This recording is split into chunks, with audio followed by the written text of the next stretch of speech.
ஜெங்கிலி மாதிரி தெரு தெருவா சுத்திட்டு போறான் அவரு. இவங்க போய் பின்னாடி பிடிப்பாங்களாம். அதுவும் அந்த ரயில் சண்டை. சுருதிஹாசன் காப்பாத்த போறப்ப இந்த மாறன் சாவறாரு அந்த பக்கம்.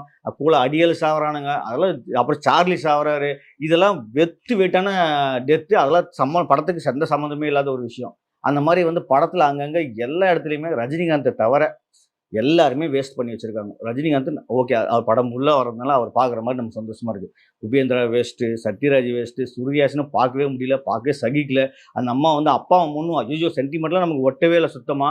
அதுக்கப்புறம் பார்த்தீங்கன்னா, அமீர் கான் பாவம் 10 நிமிஷம் தான் வராரு. அவருக்கு என்ன கதை கேட்டு இந்த படத்துக்கு ஒத்துக்கினாருன்னு தெரியல. அவருக்கெல்லாம் பணம் கிடையாது. பணம் இருக்குது. கோடி கோடியா பணம் இருக்குது. லட்சக்கணக்கில பணம் இருக்குது. அதெல்லாம் இந்த படத்துக்கு ரஜினிக்காக மட்டும் தான் ஒத்துன்னு பாவம். அவர் என்னன்னே தெரியாம ஒரு 10 நிமிஷம் வந்துட்டு போறாரு. உபேந்திரா எவ்வளோ பெரிய ஆக்டர் உண்மையிலே. கன்னடா சூப்பர் ஸ்டார் அவரு. அவர கூட்டிட்டு ஒரே ஒரு ஃபைட்டு. கடைசியில கை கட்டிட்டு அடியாள் மாரி நிக்க வச்சுட்டாங்க. அதுவும் வேஸ்ட் பண்ணிட்டாங்க. நம்ம என்ன சொல்றது? இவ்வளோ கத்தி கத்தி இந்த படத்துல கூலி